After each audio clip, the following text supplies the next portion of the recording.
August 20th, 1456. 2 men, 1 throne, 1 duel. This is not a metaphor. This is what actually happened outside the walls of Targovist on that August afternoon. Vlad III and Vladislav II, the 2 rival claimants to the Principality of Wallachia, agreeing to settle the question of who ruled with their own hands rather than with their armies. The sources do not record the details of the fight. They record the outcome. Vladislav II died. Vlad was 24 years old or 25. The sources disagree on his exact year of birth, and he had just killed in hand-to-hand combat the man who ruled the principality his father had died for. The man whose installation on the Wallachian throne had been organized by John Hunyadi, the regent of Hungary, the man who had ordered his father's death, the man who had allowed his brother Mircea to be blinded and buried alive. And here is the first thing you need to understand about how Vlad's mind worked. He had just allied with John Hunyadi to take this throne.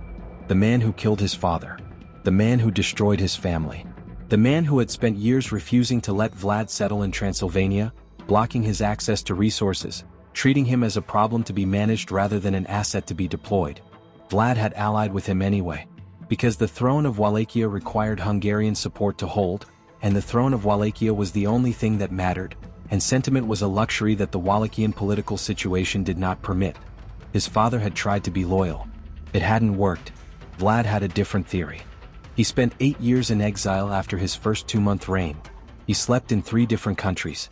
He allied with the man who killed his father. And when he finally took the throne for the second time, he did it by killing his rival in single combat in front of both their armies. What came next made the exile look peaceful. Subscribe, like the video, and let's go through every year of it. October 1448. Vlad was 17 years old and he had 2 months. That was how long his first reign lasted. The window of opportunity created by John Hunyadi's absence on campaign against the Ottomans, the window that closed the moment Vladislav II returned with what was left of his army from the Battle of Kosovo. It was not enough time to do anything. Not enough time to consolidate power, to eliminate enemies, to build the administrative structure that a prince needed to hold a principality together in the 15th century. It was barely enough time to issue a few official documents, to demonstrate that he existed, to establish in the documentary record that Vlad III had been voivode of Wallachia, however briefly, before the situation required him to run. He ran. First to the Ottoman Empire, back to Edirne, the city he had lived in as a hostage, the city that was familiar in the way that a prison becomes familiar when you have lived in it long enough. He did not stay. The Ottomans had put him on the throne as a puppet, and the puppet had lasted 2 months, which was not a track record that inspired confidence in the investment. Then to Moldavia, where his uncle Bogdan II had taken the throne with Hunyadi's support. Bogdan welcomed him, or tolerated him, which in the political context of 15th century Moldavia amounted to the same thing. Vlad stayed. He watched. He learned how another small principality managed its impossible position between great powers. He also, in Moldavia, met his cousin Stephen. Stephen was Bogdan's son, young, intelligent, already showing the qualities that would eventually make him Stephen the Great, the most celebrated ruler in Moldavian history, the man who would hold back the Ottoman Empire for decades with a force that was objectively insufficient for the task. He and Vlad were approximately the same age, products of the same regional catastrophe, both watching their family members die at the hands of powers that treated their homelands as pieces on a game board. They recognized something in each other. The friendship between Vlad and Stephen, which would persist through betrayals and political reversals and the grinding attrition of small-state survival for the rest of both their lives, was one of the few things in Vlad's biography that looks, from the outside, like genuine human connection rather than calculated alliance. Whether it was both or one disguised as the other, is something the sources don't resolve. In October 1451, Bogdan was murdered by Peter Aaron in a palace coup. Vlad and Stephen fled together to Hungary, to the court of the man who had killed Vlad's father, the man who had denied Vlad permission to settle in Brasov, the man who was the most powerful figure in Eastern European politics and the most obvious source of the military support that Vlad needed to get back to Wallachia. He went anyway. John Hunyadi, the regent of Hungary, the military commander who had defeated the Ottomans at Belgrade, who had organized the crusade that failed at Varna, who had been the dominant political figure in the region for 15 years.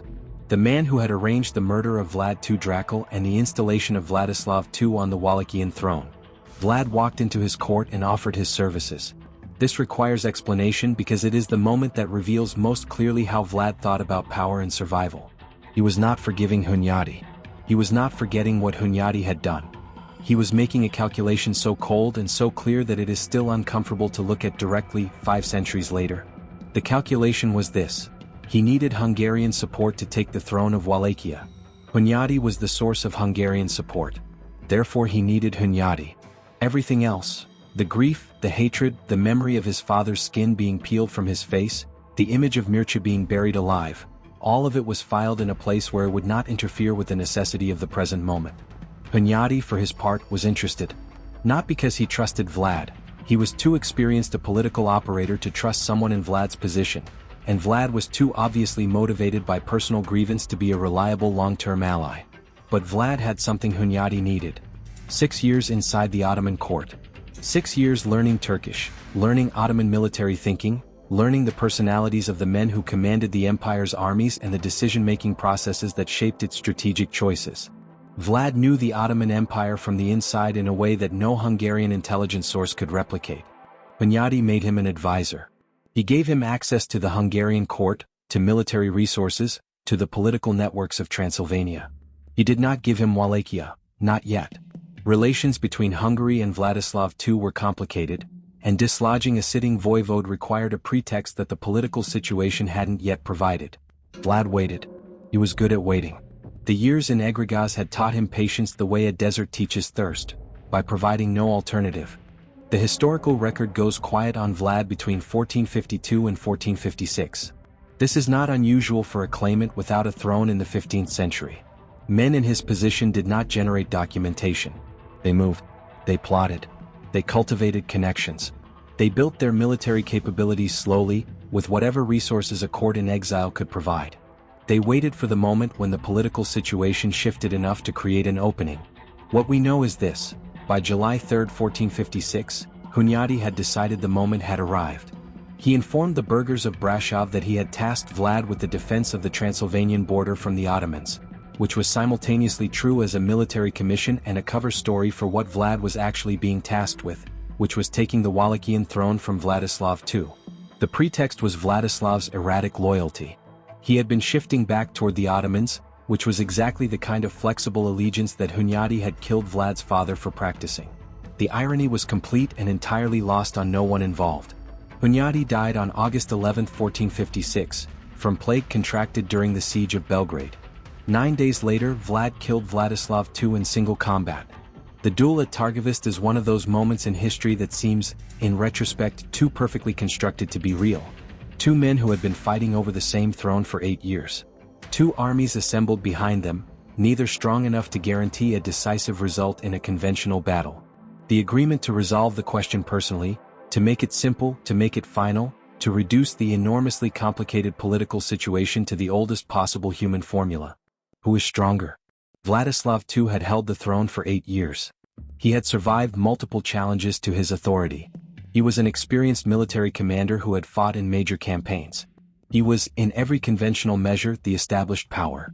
Vlad was 24 years old, trained in Ottoman and Wallachian fighting techniques, physically strong, and carrying 8 years of focused motivation into a situation where his survival, his revenge, and his future all depended on a single outcome. Vladislav II died. The source that records this most precisely, the Wikipedia entry on Vladislav II, drawing on the original Chronicles, states that they agreed to settle the dispute in single combat, and that at the end of their duel, Vlad killed Vladislav in front of their hosts. The date is recorded as August 20, 1456. By August 22, Vlad III had already replaced Vladislav on the throne of Wallachia. 2 days. 2 days from the death of his rival to the formal assumption of power. He did not hesitate. September 10, 1456. 3 weeks after the duel. 21 days into a reign that would last 6 years and define his name for 5 centuries. Vlad wrote a letter. The recipient was the community of burghers in Brasov, the Saxon merchant city in Transylvania whose trade routes were critical to Wallachian economic stability, whose political loyalty was militarily important, and whose support for his rivals during the exile years had not been forgotten. The letter is diplomatic in its surface content. He promises to protect them in case of Ottoman invasion, seeks their assistance if Wallachia is occupied, establishes the basic framework of a commercial and political relationship that both sides needed. But in the middle of it there is a sentence. A sentence that the historians who have studied Vlad's personality return to again and again because it is the clearest direct statement of his political philosophy that any primary source preserves. He wrote it to explain why Wallachia needed strength and needed it immediately. When a man or a prince is strong and powerful, he can make peace as he wants to. But when he is weak, a stronger one will come and do what he wants to him.